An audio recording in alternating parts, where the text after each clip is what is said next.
సంచలనం కోసం వార్త రాయడం, సరైన సమాచారంతో వార్త రాయడం. ఈ రెండిట్లో రిపోర్టర్ ఏదెంచుకుంటాడన్న దాని మీద వాళ్ళ కెరీర్ ఆధారపడి ఉంటుంది.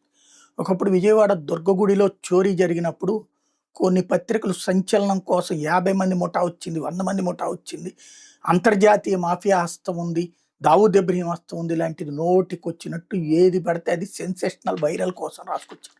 నాబోటోళ్ళం అందులో ఈ దొంగతనం వెనకాలన పెద్ద ఎత్తున ఉండటం కష్టం. ఎందుకంటే అంతమంది ఉంటే ఐడెంటిఫై చేస్తారు.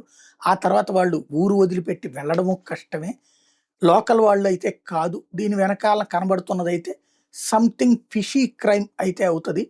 ఒక వ్యక్తో, ఇద్దరు వ్యక్తులో కోఆర్డినేట్ చేసుకు చేయాలి. అది కూడా ప్రొఫెషనల్ దొంగలు మాత్రమే చేయాలని రాసేవాళ్ళు. అప్పుడు మమ్మల్ని వెటకారం చేసేవాళ్ళు. తర్వాత కొన్ని రోజులు పోయాక దొరికినప్పుడు సాహు అనేవాడు, వాడొక్కడే వచ్చాడు, దొంగతనం చేశాడని తేలింది. అది ఫింగర్ ప్రింట్స్‌తో సహా ఆధారాలతో బయటపడినటువంటి అంశం. అట్లాగే ఉంటది. సంచలనం అటు రాశారు. అదే అదే నిజమని నమ్మించడం కోసం చివరికి వాడు దొంగతనం చేయలేదని కూడా ఇదే సెన్సేషనల్ పత్రికలు వార్తలు రాసినాయి. ఇది ఇప్పుడు ఎందుకు చెప్తున్నానంటే, ఇద్దరు ఆత్మహత్యలు జరిగింది. సాఫ్ట్‌వేర్ ఇంజినీర్లే ఇద్దరు కూడా. ఒక సాఫ్ట్‌వేర్ ఇంజినీర్ మొన్న తెలంగాణలోనే జరిగినటువంటిది. ఆ అమ్మాయి వీళ్ళతో కలిసి ఆత్మహత్య చేసుకోవడం పిల్లలిద్దరితో కలిసి.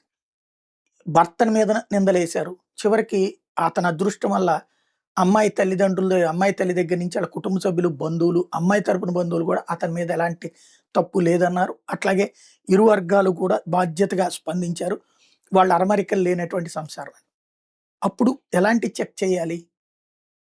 భర్త ఒక చోట ఉంటున్నాడు, పిల్లలు ఇంకొక చోట ఉంటున్నారు, ఒక్కతే ఉంటుంది. దానివల్ల ఏమన్నా మానసిక ఒత్తిడికి లోనవుతుందా? ఎందుకంటే పొద్దున్నుంచి రాత్రి దాకా కష్టపడి అందులో టీమ్ లీడ్ అన్నప్పుడు విపరీతమైన పని ఉంటుంది.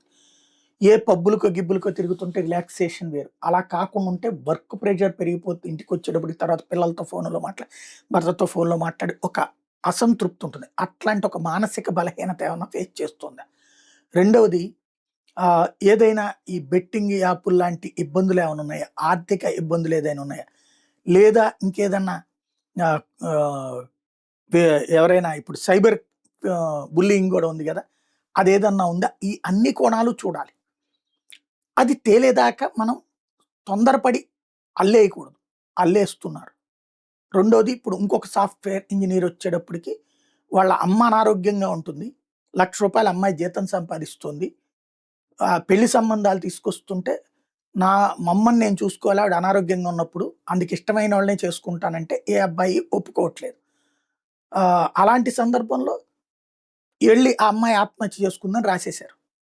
ఏదో మొన్న ట్యాంక్ బండ్ దగ్గర మునిగేసింది అన్నటువంటి. అయితే అలా అంటే తల్లి పెళ్లి చేసుకుంటే భర్త తల్లిని చూడనివ్వడేమో అని ఆగినమ్మాయి, ఇక ఆ తర్వాత తల్లిని చూడడానికి తను గూడా లేకుండా చచ్చిపోవాలనుకుంటుందా? రాసేటటువంటి సందర్భం ఇది కదా ఆలోచించాల్సింది. అప్పుడేదేదో బంధువులేదో పెళ్లి కోసం ఒత్తిడి చేస్తే అమ్మాయి చచ్చిపోతుందా? ఎడ్యుకేటెడ్. కాబట్టి సంథింగ్ ఏదో ఉంటుంది. అది హ్యూమన్ టచ్‌తో కూడి ఉండొచ్చు. లేదా హ్యూమన్ ఎర్రర్‌తో కూడి ఉండొచ్చు. అది కాస్త డీటెయిల్డ్‌గా ఇన్వెస్టిగేట్ చేస్తూ అటు పోలీస్ యంత్రాంగము, ఇటు పక్కన మీడియా అయినా బాధ్యతగా చేయాలి తప్పించి, మనం సొంతగా ఒక స్టోరీ అల్లేసి, వాళ్ళ నెత్తిన రుద్దేసి, వాళ్ళ కుటుంబాలతోనో, వాళ్ళ బంధువులతో, స్నేహితుల మీదన విషం చిమ్మడం మానేస్తే బెటర్.